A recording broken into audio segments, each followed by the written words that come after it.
I first came across Marshall's work in 2007. Marshall published a book called What Got You Here Won't Get You There. And I bought that book, I started reading it. It had 20 habits that successful people have, 20 bad habits that successful people have that prevent them from getting to much higher levels of success. When I read that, I could see myself in each of those 20 habits. I had all those 20 bad habits. I was quite moved by that book. And then I bought about 50 copies of that book and gave it to a bunch of my colleagues and friends and so on. And then I became a disciple of Marshall Goldsmith. For the next many years, I read everything that he wrote, including Mojo and Triggers. So around 10 years ago, Marshall was visiting India. I had no idea, except that my wife ended up seeing a poster in one of the hotels, and she called me, "Hey, Srikanth, Marshall is in India. Would you like to meet him?" I said, "Yeah, of course, I'd love to meet him, but I don't think he's going to meet me. He's a busy man." So Chetna, then my wife, she just figured out somehow, and within a few hours, she called me and told me that, yes, you have a breakfast meeting with Marshall next morning. Okay, great. So I met Marshall at the hotel, at the restaurant, and we started having breakfast. I was quite nervous, and I rattled off everything I've done in my life, and I was just going on and on for 15, 20 minutes, and then Marshall says, stop. And then says, gives me a profound insight about my life. And wow, I'm completely changed. This is a life-changing moment for me. So he says something like this. He says, Srikanth, don't feel guilty about making money. This is the stage of your life. It's okay to make money. You seem to be guilty about making money. And I had no idea how Marshall came up with that, how he understood that. But that is the power of Marshall. Marshall is the greatest executive coach of our times. He's the world's #1 executive coach for many, many years. And he's influenced the world of executive coaching in very, very significant ways. Marshall, you've had a very humble beginning. And you, from there to being the Thinkers 50 #1 executive coach, #1 thinker, and coaching people like Alan Mulally and all the others. Tell us a little bit about your journey, your story. Well, I was brought up in a very poor neighborhood called Valley Station, Kentucky. The first 4 years I was in school, we did not have indoor plumbing. We had what was called an outhouse. So I was not brought up at Harvard Prep. I went to, my high school was ranked next to last place in Kentucky in academic achievement, and Kentucky was just about the bottom of the United States. So I was kind of brought up not in a yuppie environment. I was very fortunate. My mother was a teacher. She spent a lot of time trying to help me. And I went to a little undergrad engineering school, Rose-Hulman Institute of Technology, where I made 5 Ds, barely graduated. But last year I went back and gave the commencement address and got an honorary PhD. Yay! And the first thing I said is, let's hear it for the bottom of the class. They have hope too, yes. So you never know. If your kids are not at the top of the class, don't give up. There's always hope. Marshall, you have a very defined coaching process, which you call as a stakeholder-centered coaching. And you've used this to coach people like Alan Mulally. Tell us a little bit about the coaching process. And many people in this room are, senior-most executives of corporate India. So, and potentially your coachees. So tell us a little bit about who these people are that you coach and what is the coaching process? Well, I've been very blessed. You mentioned Alan Mulally. He changed my life. Of all the people I coached, he improved the most. He was fantastic to start with, and I spent the least amount of time coaching him. The client I coached I spent the most amount of time with didn't improve at all. I didn't get paid. I made a chart. On one dimension was called time spent with executive coach Marshall Goldsmith. The other dimension is called improvement. There was a negative correlation between spending time with me and improving. I thought, this is very troubling. I talked to my friend Alan. Now, Alan was CEO of the Year in the United States. He went to Ford. The stock was valued at $1.01. He left, it was $18.40. And he had a 97% approval rating from every employee in a union company. Unbelievable, great leader. I said, and we're writing a book together now. I talked to my friend Alan. I said, Alan, of all the people I coach, I spent the least amount of time coaching you, and you improved the most. I showed Alan my chart. I said, Alan, the way that chart looks, hey, you never met me, you would have been even better. So I asked my friend Alan, what should I learn about coaching from you? Now, he taught me 2 lessons. I'm going to teach everyone in this room these 2 lessons. Are we ready? We'll do a little participation here. Of course. He said, Marshall, your #1 goal in life is work with great people. Now, I got ranked #1 coach in the world for years. Nobody knows I'm a good coach. I don't know that I'm the best coach in the world. I can tell you one thing. I have the best clients in the world, including you, the best clients in the world. So I've coached 5 people who are CEOs a year in the United States. You work with great people, you're going to look like a good coach. If they don't care, don't waste your time. Now, is this a group of high integrity? Of course, yes. He says yes. I'm going to test that. If the answer is yes, you must say yes. I'm going to ask you a question personally, a troublesome, personal, embarrassing question. If the answer is yes, you must say yes. How many people in this very room are still stupidly attempting to change the behavior of a husband, wife, or partner who has no interest in changing?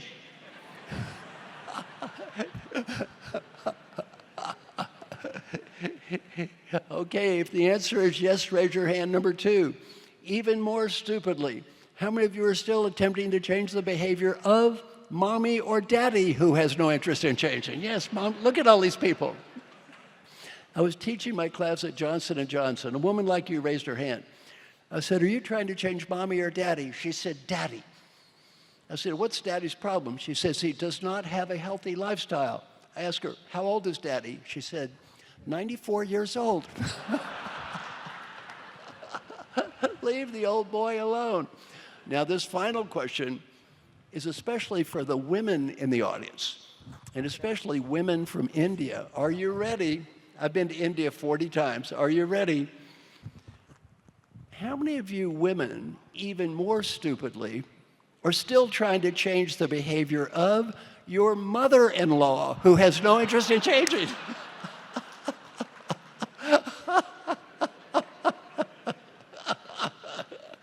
So, Srikanth, I've worked with great people, and what I've learned is that's the key. It's not the coach. It's work with great people. You have a process of feed forward. Oh, let me describe it. Yeah. How's it work? Stakeholder coaching. First, I interview everyone around my clients. Then we develop a confidential feedback report. You've been through this. Here's what you do well. Here's what you need to do better. Then they pick important behavior to improve. If you're the CEO, the board approves it. If you're not the CEO approves it. Then once you get this approval, then you talk to people. Now, the first thing is they publicly talk about having a coach. It's not a secret. They go talk to people and say, you know, I got this feedback. Thank you. Thank you so much. I'd love to participate in this. I have nothing to lose and much to gain. It's all confidential. I don't know who said what. Then they talk about the positives. Like you, most of the feedback is positive. They didn't get there by accident. Typically smart, dedicated, hardworking people. And they say, thank you for the good feedback. Then they say, here's what I want to do better. And they apologize. We all make mistakes. Hey, I make mistakes sometimes. You ever make a mistake? We all make mistakes every day. Apologize. Just stand up and say you're sorry. Don't make excuses. And then they say, I can't change the past. Feed forward. Give me ideas for the future. If you had to have ideas to help me be, for example, a more effective listener in the future, what would they be? Whatever the person says, sit there, shut up, listen, take notes, and say thank you. Then they talk to me. I give them ideas. And then they follow up, follow up, follow up. Now, our computer bot is based on the premise of feed forward. Feed forward, I'm a Buddhist. Buddha said, only do what I teach if it works for you. If it doesn't work for you, it's okay, just don't do it. Well, feed forward is like Buddhism. You get all these suggestions. You don't have to do them all. Look at the suggestions and do what you can. Do what works for you. And if it doesn't work for you, ignore it. Let's say you get 7 suggestions. You could only use 2. You're 2 ahead. One of the powerful things that you say is, look, this stuff works, but you got to do it. If you don't do it, it won't work. So what have you seen being the biggest barriers between knowing and doing? Well, the problem with the people I coach, including you, we are the typical problems. What is it? The people I coach, you've met many of these people. They're very smart people. They're good people. They have high integrity. They are busy. They are incredibly busy. And if you give people stuff to do that takes too much time, they're not going to do it. They're not going to do it. It's not because they're mean or stupid or bad. They have a million things pounding them over the head. So as we've discussed, you've got to keep things positive, simple, focused, and fast. And if you do that, they can do it. And what I love about the AI is it's fast. You go online, boom, you get suggestions instantly. And we'll get to the AI in just a little bit. In 2020, I remember you started this process called LPR, which is Life Plan Review, I think modeled after Alan Mullally's BPR, which is Business Plan Review, right? And what Marshall did was he got a bunch of people, a group of 10 each, and he did about 4 or 5 groups at a time, and get those 10 people, have Zoom calls every week. While COVID was going on, all of us were in lockdowns, various parts of the world. We all got together, ran this process called LPR, which was quite life-changing for a lot of us. I was very fortunate to be part of that. So tell us a little bit about what is this LPR business, and what do you see when you talk to all these successful people? What are some of the lessons from these successful people? Well, the Life Plan Review, or LPR process, my friend Alan and I developed that based on his BPR, Business Plan Review, used at Ford. I'll give you one story about that, and then we'll go to the Life Plan Review. So my friend Alan goes to Ford.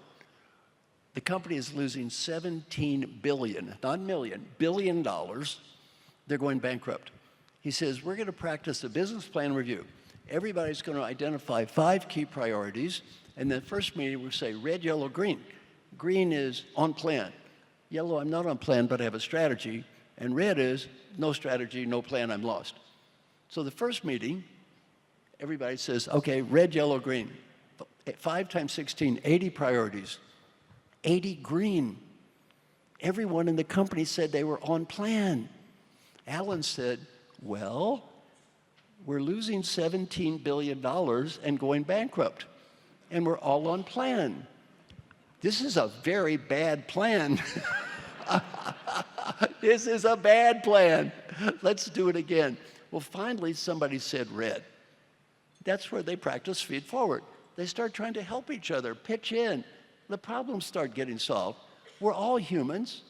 We're all humans. And the LPR process, as you know, you come there, you talk about your week. Here's what I'm proud of. Here's what I knew better. We had basketball, pro basketball star, pro football star, head of the Olympic Committee, Broadway stars, CEOs, all kinds of great people. AI companies. AI companies, yeah. We have all kinds of great people there. And everybody just tries to help each other. Now, there's an old saying, it's lonely at the top. It used to be lonely at the top. It's lonelier at the top. Let's face reality. With social media and all that stuff, you got to be, if you're a CEO, you got to be careful what you say. You can't just get up and talk. That stuff is available to the public. One person in one of the groups said, I love this group because for 1.5 hours a week, I can just be a human being. I can just be a human. I don't have to pretend. I can just be a human. Now, what are some of the observations you've had? You've been in our groups. So my observations are, number one, that every one of the people, and extraordinarily successful people in the group, are still as human as all of us, number one, which is quite amazing, because once they take off that executive hat and go home, they're still the parent, they're still the spouse, they're still a child, and they have exactly the same weaknesses and strengths as all human beings have, which is quite interesting and insightful. The second thing I saw was that everyone needs help. Every single person, and including you, Marshall, you say, I need help. So that was very insightful. Well, one of the things we've talked about is these daily questions. Now, I'm going to share 6 questions with everybody. If you do nothing but ask yourself these 6 questions every day, you're going to have a better life. Some of you might be a little skeptical. Takes 3 minutes a day, costs nothing, help you get better at anything. Half the people quit in 2 weeks. Now, these are called 6 active questions, and they all begin with the same phrase. Did I do my best to? My daughter Kelly, I'm very proud of her. She has a PhD from Yale, and she's a full professor at Vanderbilt. Kelly was looking with me about asking questions. And she said, Daddy, teach people to ask themselves active questions. For example, a passive question is, were you happy today? Well, I was in Delhi yesterday. It was a little hot. And some people say, no, I was not happy because it was 52.5 degrees. Well, you look at the environment. These questions begin with the phrase that says, did I do my best to? And Kelly said, the good thing about this is you can't blame someone else. Every day, did I do my best to? Well, it's out of the Gita. What's the whole point of the Gita? Do your best. Yes. Sometimes you have two choices, bad and worse. That's life. Okay, pick the best choice you can and make the best of it.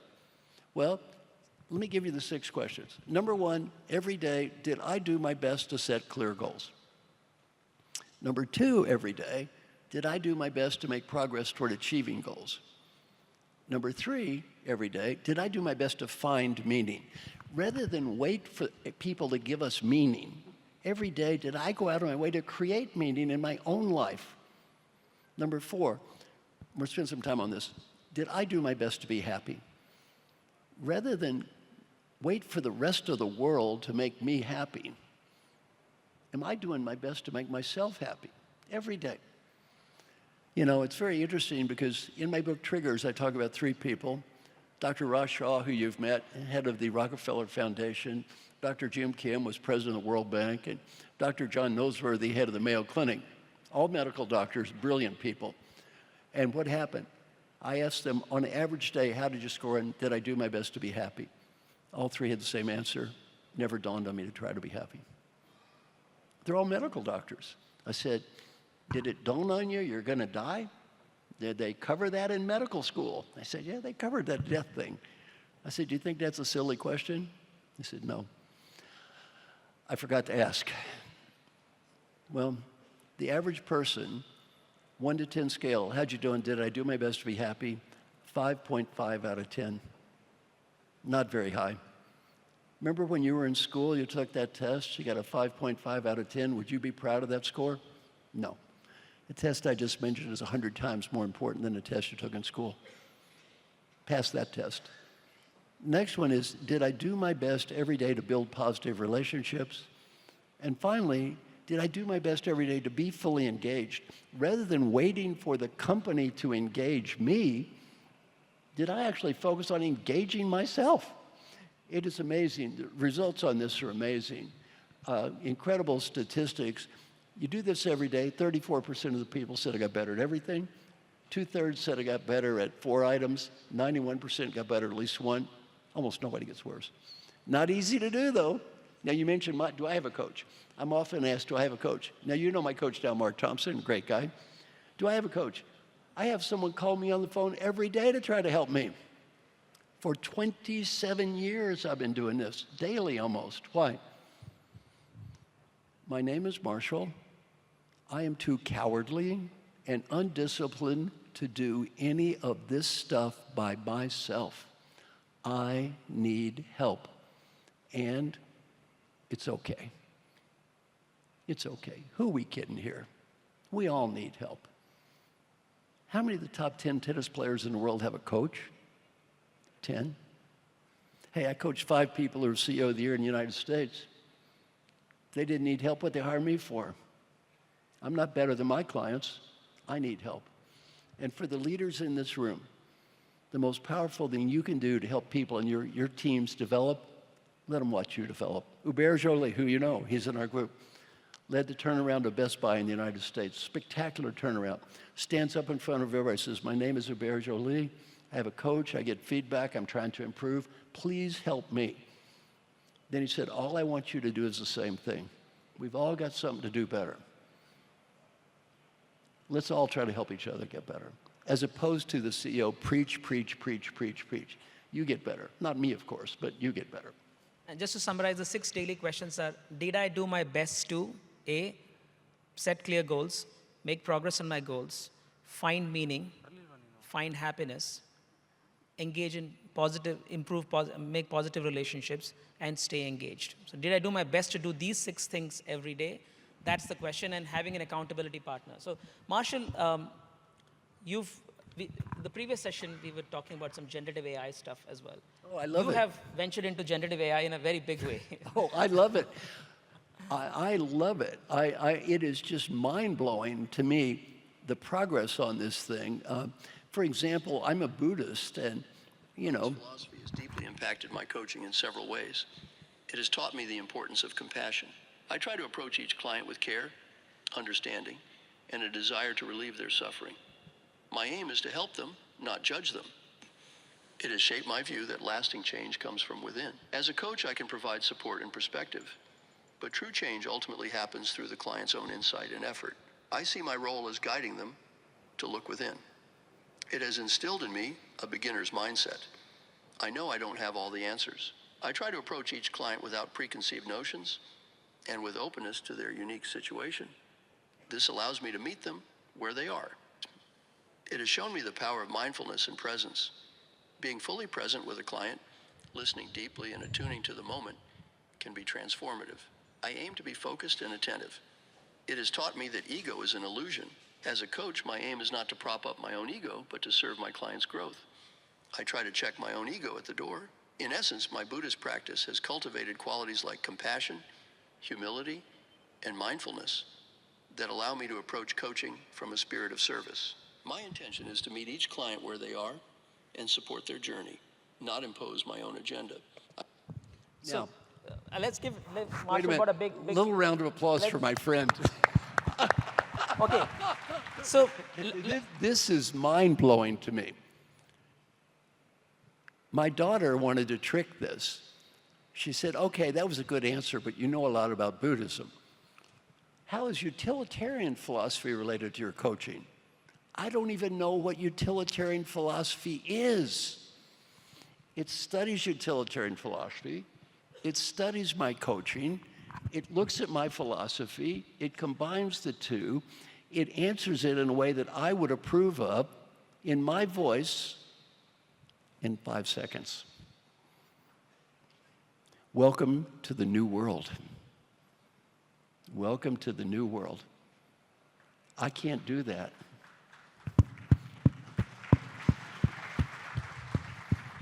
Marshall, almost 50,000 questions have been asked and answered on Goldsmith.ai.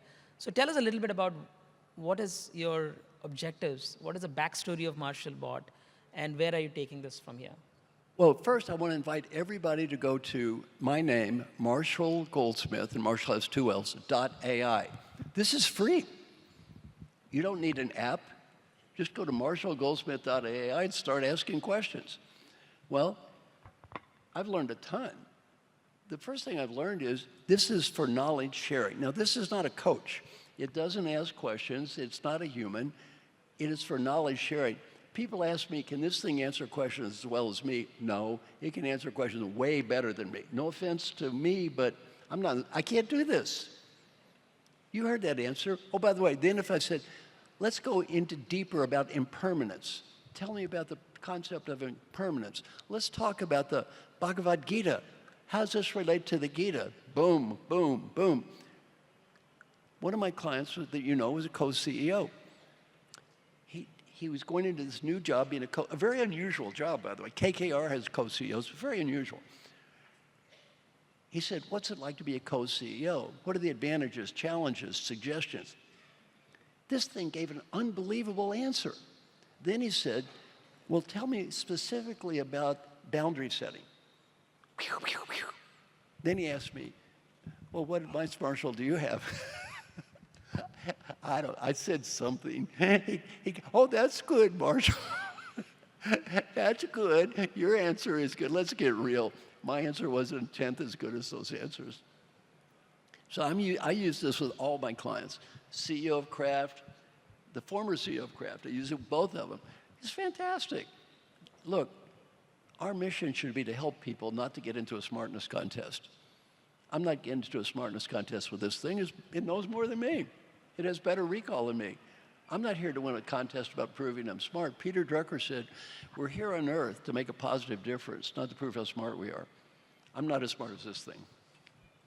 It has the compressed knowledge of the world. It has access to 1.5 million words that you have written, spoken, etc. Yeah. And you've personally supervised it to train it to become like you in your voice. This is a very important point. Every AI bot is biased. Every AI bot is biased. I'm not going to mention any names, but most people in this room are familiar with a huge meltdown that just occurred with ridiculous bias from a very famous AI bot. They're all biased. My bot is biased. Let me tell you what I mean. If you ask the bot a question, give me a definition of leadership. There are 50 possible definitions. As soon as you have an answer, it's biased. It's biased by something. Well, it's biased by me. See, what I like about this is, it is biased, but you know who biased it. This is me. I can personally review every question, every answer, and I'm doing my best to give you my best answers. I'm not pretending they're perfect answers. I'm not pretending they're the best answers in the world. I'm just saying, at least you know what you're getting. As opposed to, okay, you ask it a question, you get an answer. According to who? There are 1,000 answers you could get. Why'd you get this answer? Marshall, now let's pivot to a couple of last few questions. Number one, your coaching extends beyond the world of work into people's homes. Right. Just if you'd like to talk a little bit about how you shape leaders to become better, not just at work, but at home as well. Wonderful. Let's practice with the group again. Are we ready? More fun here. If the answer is yes, I want you all to say yes in a very loud voice. You believe that customer satisfaction is important? Yes. Should you ask your customers for input about how we can do better? Yes. Should we listen to our good customers? Do you have a husband, wife, or partner at home? Yes. Have you been asking that partner at home, what can I do to be a better partner in our relationship? Uh-oh, I see a guilty woman in the very front. Now, you mentioned you had been correcting your husband all the time.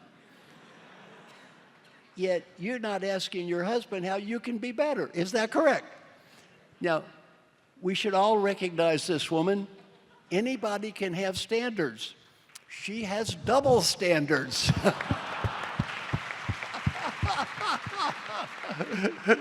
So get in the habit of asking that question. How can I be a better mom and how can I be a better parent? One of my classes was a company called Kaiser Permanente. A woman said, teach people, ask this question to your parents. How can I be a better son or daughter? She said, I asked my mother, how can I be a better daughter? My mother said, Daddy's dead. I live alone in the country. Every day I take a long walk up the road to go to the mailbox, and every day there's nothing in the mailbox. That makes me lonely. She said, it would mean so much to me if you just sent me a little picture, a card, or something, so I'd walk to the mailbox and find something. She started sending her mother pictures and cards every day. What did that cost her? Nothing. What did that mean to her mother? She sent me an email 3 years later and said, my mother just died. The last thing her mother told her was, thank you for doing that. If your parents are still alive, you asked your parents, what can I do to be a better son? What can I do to be a better daughter? It's important for 3 reasons. One, it's good for them. It's good for them. They'll be proud you cared enough to ask. Even if they say you have nothing to improve, they'll be proud that you cared. 2, it's good for you. What's the number one regret kids have when mom and dad died? Why didn't I thank them for everything they did to help me? And 3, if you do have little children, it's good for little children. You know those old people you're calling on the phone? Guess what? You're going to be that old person. How do you want your kids to treat you? Thank you. Marshall, after we started the LPR sessions, I actually asked my daughter. She was just 7 years old, and I wasn't sure she would even understand the question. She would answer the question. I said, Srikanth, how can I be a better dad? And I was surprised that she was very ready with a lot of feedback. And actually, I have gotten better as a dad post that, so it has worked for me. Thank you for doing that. I met your daughter. You should be very proud of her. Yeah. Marshall, the last question. One final advice. We have some of the greatest leaders of corporate India here in this room. What is some advice that you'd like to give them in order to become better leaders and build better organizations, and even be better husbands, partners, dads, moms, etc.? I'm going to finish with my favorite coaching advice in the whole world. Is everybody ready? Okay, are you ready? Put both feet on the ground. Take a deep breath. I want you to imagine you're 95 years old and you're just getting ready to die. It's all over. Here comes your last breath. Right before you take that breath, you're given a beautiful gift. The ability to go back in time and talk to the person who's listening to me right now. The ability to help that person be a better leader. Much more important, the ability to help that person have a better life. What advice would the wise 95-year-old you who knows what matters in life and what did not matter and what was important and what was not important, what advice would that old person have for the you that's listening to me right now? Whatever you're thinking now, do that. In terms of a performance appraisal, that is the only one that will ever matter. That old person says you did the right thing, you did. That old person says you made a mistake, you did. You never have to impress anyone but that person. Some friends of mine interviewed old folks who were dying, got to ask this question. What advice would you have? Personal side, 3 themes. Theme number 1, be happy now. Not next week, not next month. The Great Western Disease, I'll be happy when I get the money, status, BMW, condominium. We all have exactly the same when. That old person is when. Don't get so busy chasing what you do not have, you cannot appreciate what you do have. Learning point number 2, friends and family. Never get so busy climbing the ladder of success, you forget the people that love you. Number 3, if you have a dream, go for it. Just don't go for it when you're 40, you may not when you're 80. And business life says it much different. Number 1, life is short. Have fun. Number 2, do whatever you can do to help people. Why? It's not about money or status or getting ahead. The main reason to help people is much deeper. The 95-year-old you will be proud of you because you did, and disappointed if you don't. If you don't believe that's true, interview any CEO that has retired. You've met many of them. Ask them, what are you proud of? None told me how big their office was. All they ever talk about is the people they've helped. Final advice, go for it. India's changing. Your industry's changing. The world's changing. Do what you think is right. May not win, at least you tried. Old people, we seldom regret the risk we take and fail. We always regret the risk we fail to take. And finally, my mission in life is very simple. Hope I could help today, maybe some of you have just a little better life. Thank you.